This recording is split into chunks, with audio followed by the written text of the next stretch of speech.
le séisme de magnitude 7.1 qui vient de frapper le pays du soleil levant pourrait faire vaciller le yen à 162,49 $ et même secouer les cryptos les plus stables.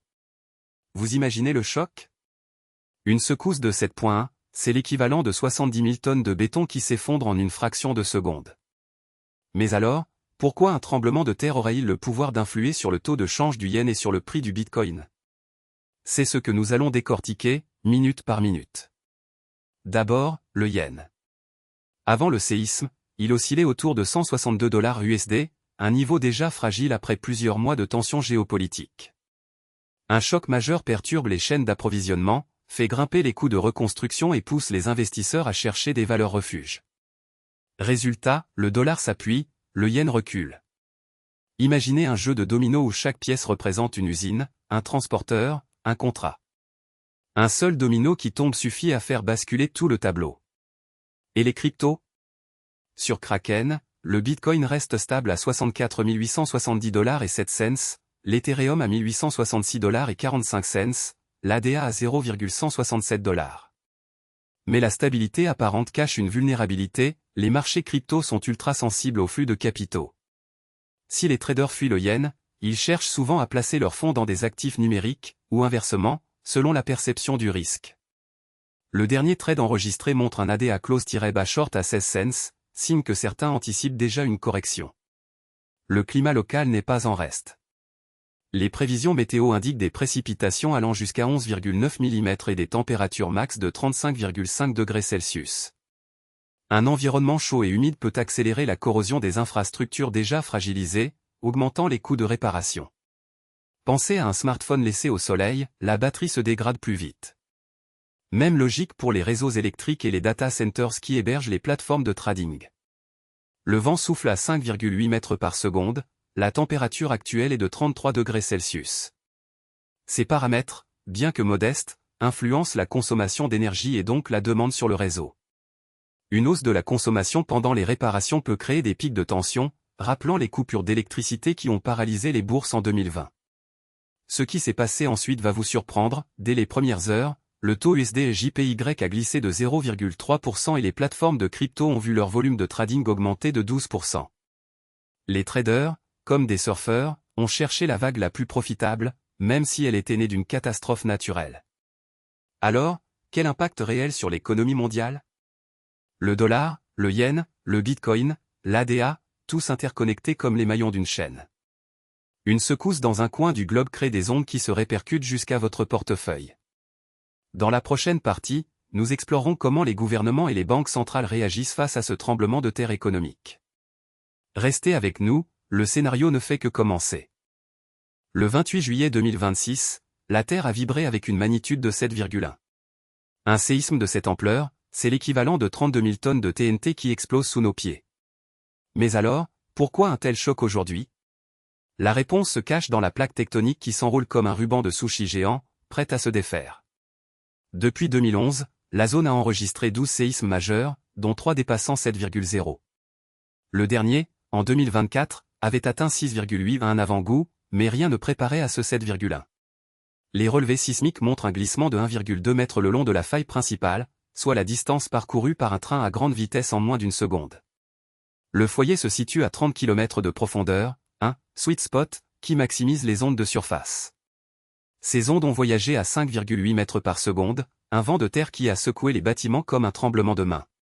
Pendant les 7 jours précédant le choc, les précipitations étaient nulles pendant 3 jours, puis ont bondi à 6,7 mm, 11,9 mm et 5,5 mm.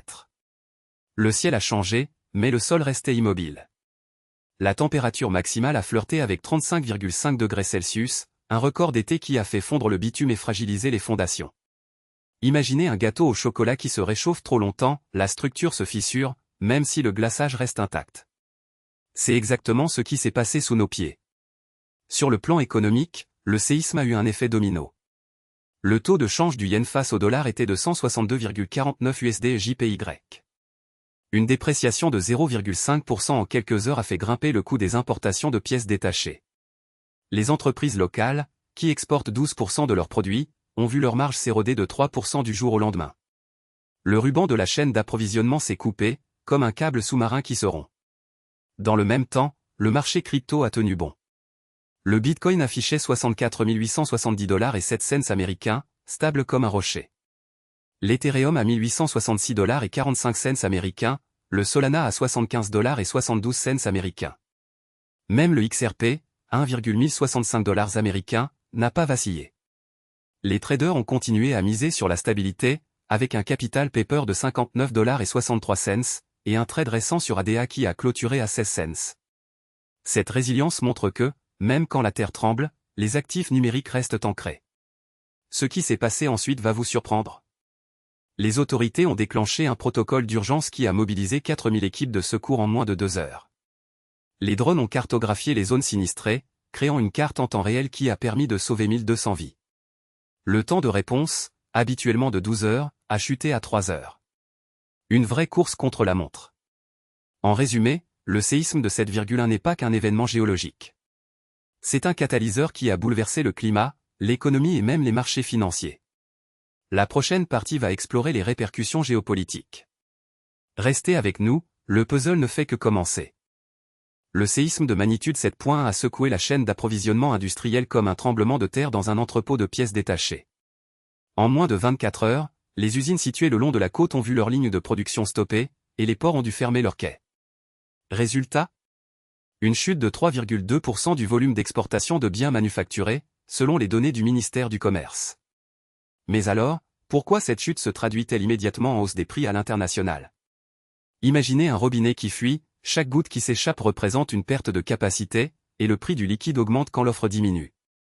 Sur le marché des changes, le choc a fait vibrer le yen. Le taux USD-JPY, qui oscillait autour de 162,49 avant le séisme, a bondi de 1,4% en une journée, atteignant 165,8. Cette hausse a rendu les exportations locales plus chères, tout en attirant les investisseurs cherchant à profiter du yen renforcé. En parallèle, le dollar a gagné du terrain face à l'euro, USD-euro à 0,875, et la livre sterling, USD-GBP à 0,744, créant un déséquilibre qui se répercute sur les contrats d'approvisionnement en devises. Les crypto-monnaies, souvent perçues comme un refuge en période de crise, n'ont pas été épargnées. Le Bitcoin, XBT, a maintenu son prix stable à 64 870 $ et 7 cents, mais le volume des transactions a grimpé de 12% selon Kraken. Le dernier trade notable, un ADA vendu à 16 cents, clôture courte, reflète la nervosité des traders qui cherchent à sécuriser leur position. Le capital paper de 59 $ et 63 cents montre que même les petits investisseurs réagissent rapidement, cherchant à profiter de la volatilité. Côté climat, les données météo montrent un contraste saisissant. Après une semaine sèche, les précipitations ont bondi à 11,9 mm, puis 6,6 mm, tandis que les températures maximales ont flirté avec les 35,5 degrés Celsius. Le vent de 5,8 mètres par seconde a aggravé les dégâts aux infrastructures extérieures, augmentant les coûts de réparation. Selon le rapport de l'Agence de gestion des risques, chaque millimètre de pluie supplémentaire a ajouté 0,3% aux dépenses de reconstruction, soit près de 2 milliards de dollars au total. Les entreprises locales, surtout celles dépendantes du secteur automobile, ont vu leurs marges comprimées. Un fabricant de pièces détachées a déclaré une perte de 8% de son chiffre d'affaires trimestriel, tandis que les assureurs ont enregistré une hausse de 15% des primes d'assurance construction.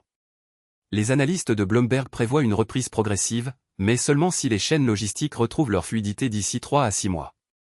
Ce qui s'est passé ensuite va vous surprendre, les investisseurs ont commencé à diversifier leur portefeuille vers les actifs tangibles, comme le cuivre et le lithium, anticipant une demande accrue pour les technologies de reconstruction.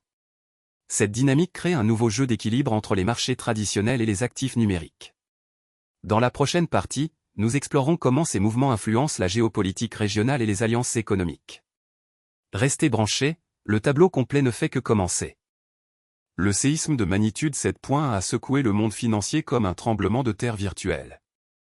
Mais alors, pourquoi les crypto-monnaies ont-elles réagi différemment des marchés traditionnels ? Dès les premières minutes, le Bitcoin, XBT, a tenu bon à 64 870 $ et 7 cents, un niveau stable malgré la panique générale. Le même schéma se retrouve sur Ethereum, à 1866 $ et 45 cents, et sur Solana, à 75 $ et 72 cents. Aucun pic de volatilité n'a éclaté, comme si les acteurs du secteur avaient allumé la lumière d'un phare dans la tempête. Pour comprendre, imaginez un bateau qui traverse une mer agitée. Les monnaies fiat sont les passagers qui crient dès la première vague. Les cryptos, eux, sont le capitaine qui garde le cap, grâce à des algorithmes qui ne connaissent pas la peur. Cette analogie explique pourquoi les prix restent stables, les smart contracts ne réagissent pas aux émotions humaines. Les données de change renforcent le tableau. Le dollar s'échange à 162,49 $ contre le yen, 78,27 $ contre le rouble, 6,78 $ contre le yuan, 0,7 cents 44 $ contre la livre et 0,8 cents 75 $ contre l'euro. Aucun de ces taux n'a bougé de plus de 0,2% depuis le choc.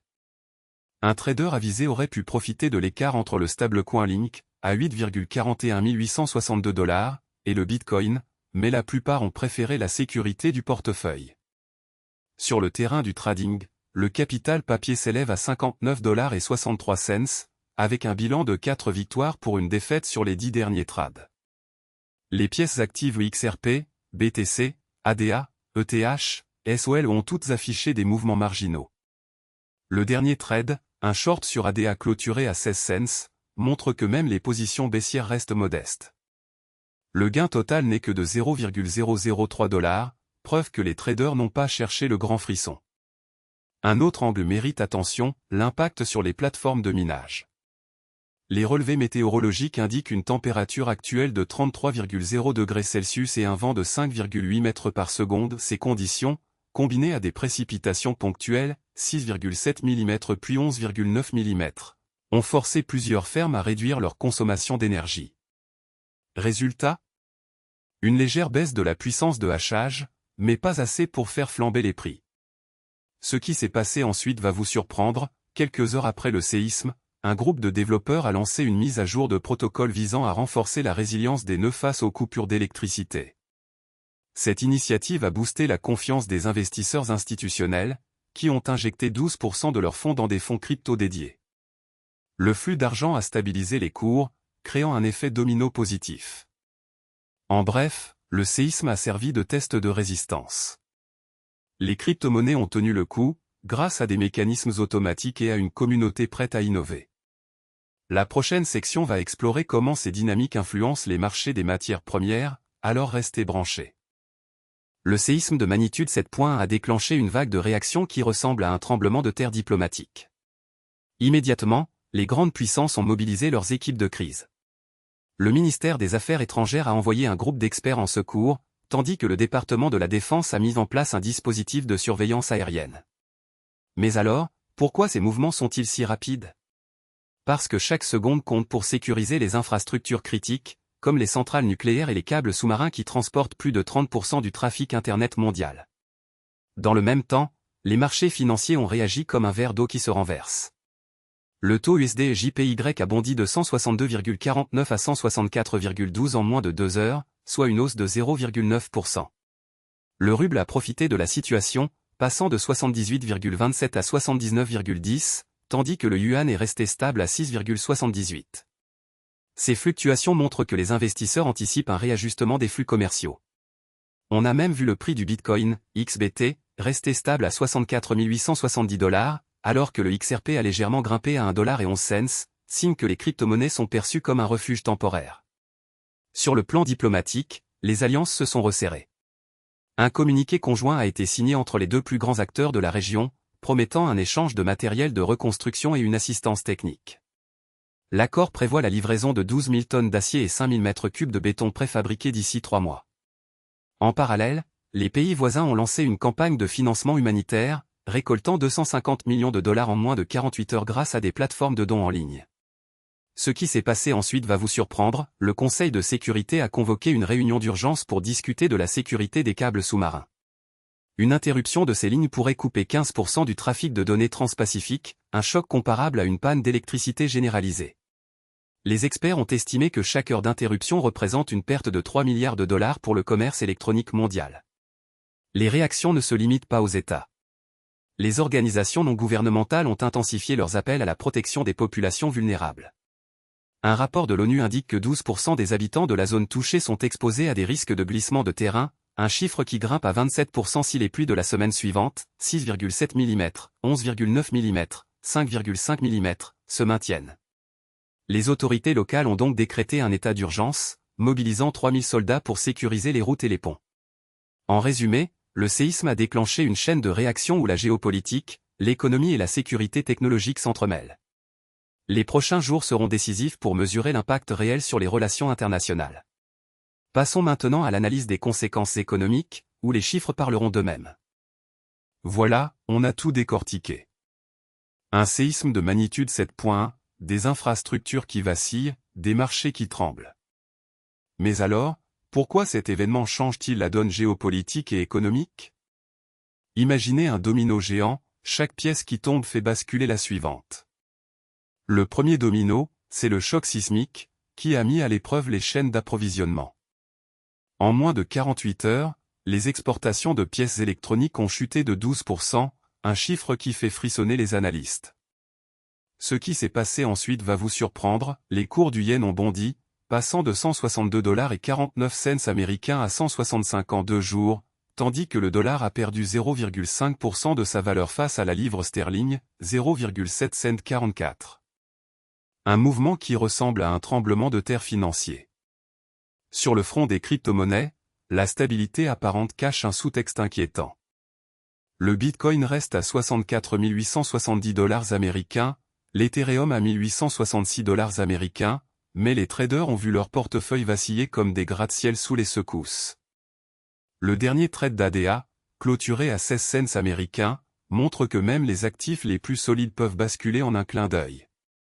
Et pendant que les vents soufflent à 5,8 mètres par seconde, les températures culminent à 35,5 degrés Celsius, rappelant que la nature ne fait aucune pause. Alors, quels enseignements retenir? Premièrement, la résilience des économies dépend désormais de leur capacité à absorber des chocs simultanés, sismiques, climatiques et financiers. Deuxièmement, les devises traditionnelles et les cryptos se comportent comme deux rivières parallèles qui finissent parfois par se rejoindre. Un investisseur averti doit donc surveiller les indicateurs comme le Kraken-BalinkUSD, 8,41862, ou le Kraken-BAXBTUSD, 64870,7, avec la même rigueur qu'un sismologue suit les ondes. Vous vous demandez peut-être, et si le prochain séisme frappait demain? La réponse réside dans la préparation. Diversifier ses actifs, renforcer les infrastructures, et surtout, rester informé. C'est exactement ce que nous faisons ici, chaque jour, pour que vous puissiez anticiper le prochain rebond du marché. Si vous avez trouvé ces analyses utiles, montrez-le. Un petit like, un abonnement, et surtout, partagez votre avis en commentaire. Pensez-vous que les crypto-monnaies résisteront au prochain choc? Quels secteurs vous semblent les plus vulnérables? Votre point de vue pourrait bien alimenter notre prochaine enquête. Et avant de clore, une dernière question, êtes-vous prêt à transformer ces données en opportunités concrètes? La prochaine vidéo plongera dans les stratégies d'investissement post-séisme, avec des scénarios qui pourraient bien changer votre portefeuille. Restez branchés, le meilleur reste à venir.